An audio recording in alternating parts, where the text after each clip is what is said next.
When I laid her on the bed, she looked at me with abject despair. I have to see him, Papa, she said quietly. I have to see him. I knew she was right. There was no other way to end this terrible midsummer madness that was threatening to destroy us all. I sat in my room for a couple hours, staring at the wall and occasionally passing a handkerchief across my forehead. It was almost 2 in the morning, but the heat was still stifling. And that late, knowing there was no possibility of sleep, I wandered up to the rooftop garden where it was cooler. For want of anything better to do, I began to water the flowers, and thus, hidden among the shells, I escaped Eric's attention when he crossed the room with a slow, dragging step and flung himself down on the travertine bench. He put one arm along the back of the seat, laying his head against it, and it was an attitude of complete exhaustion. And when he did not move again, I began to wonder if he had fallen asleep and might be safe to steal away unseen. Eric! Lucian's unexpected whisper startled him like a crack of a pistol. He leapt to his feet and stood rigid, keeping back to her as she approached. I want you to take off the mask, she said simply and without arrogance. Please take off the mask. You must... excuse me, mademoiselle, he said stonily, keeping his face averted as he swung past her. I have work to finish. I will not excuse you, she cried after him. You don't have any work to finish. I want you to take that mask off right now. Do you hear me, Eric? I want you to take it off right now. I made up my mind quite suddenly and stepped out in front of him as he made for the stairs. Sir, he stopped and gazed behind like a fox who senses the hunters drawing in. I laid a hand on his sleeve. Eric, we've gone beyond the question of choice. I'm sorry, I don't quite. I think it would be best if you simply did as my daughter has asked. He was utterly motionless, staring at me with such pained sorrow that I was forced to avert my eyes from the crumbling ruins of his trust. You are asking me to do this? I heard disbelief trembling in his voice. You are ordering me. If an order is what it takes, I said sadly, then I am ordering you.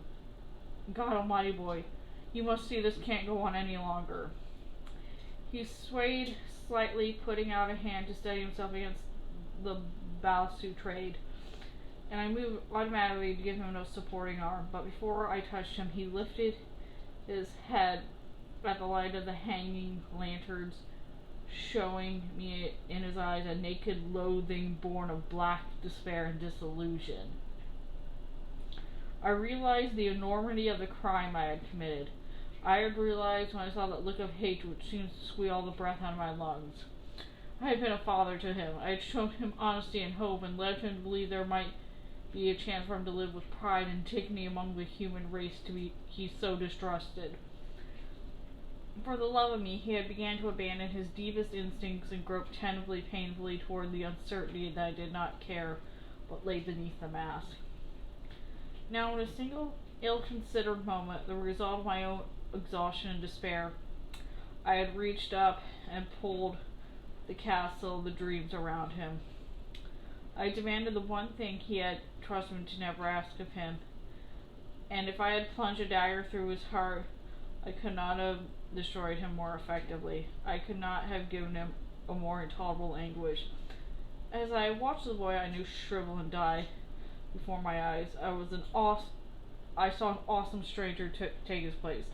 A grim and oddly frightening stranger who no longer waited to hear any further worthless words of mine. You want to see?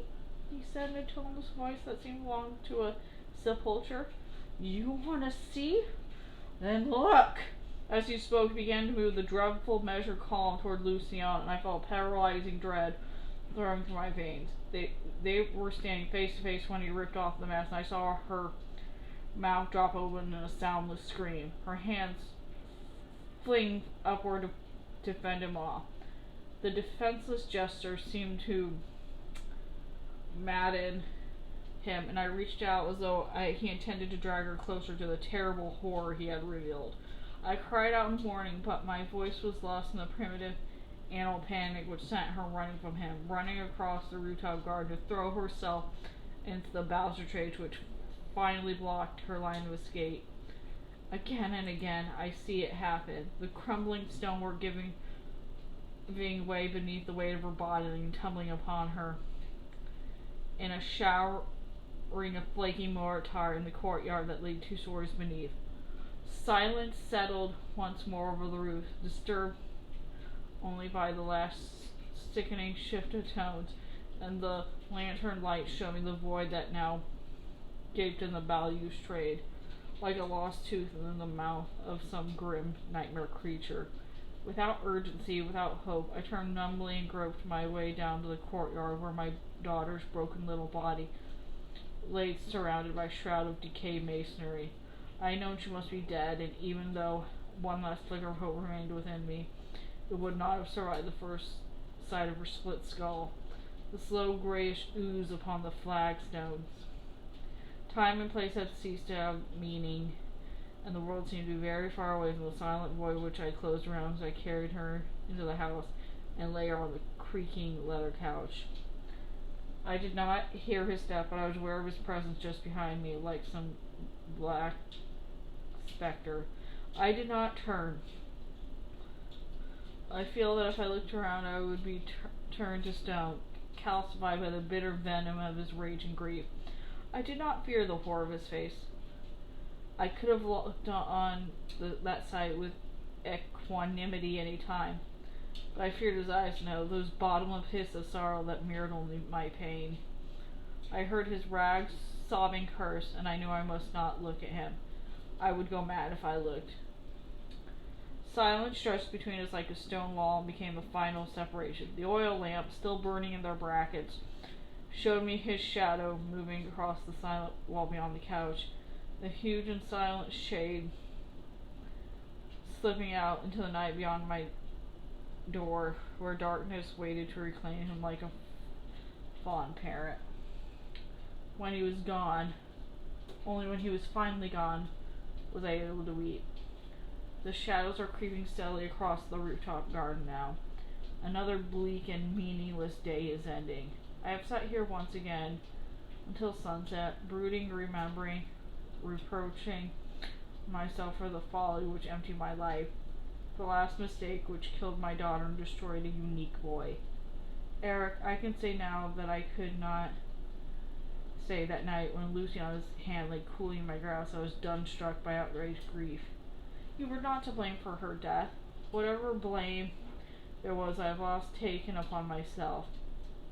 You were the child of my imagination, the son that God withheld, and learned to love you in your slow and painful striving for the light. Tomorrow these flowers you cared for will lift their faces once more to the sun, stretching out proud and true to acknowledge their Creator in all their beauty.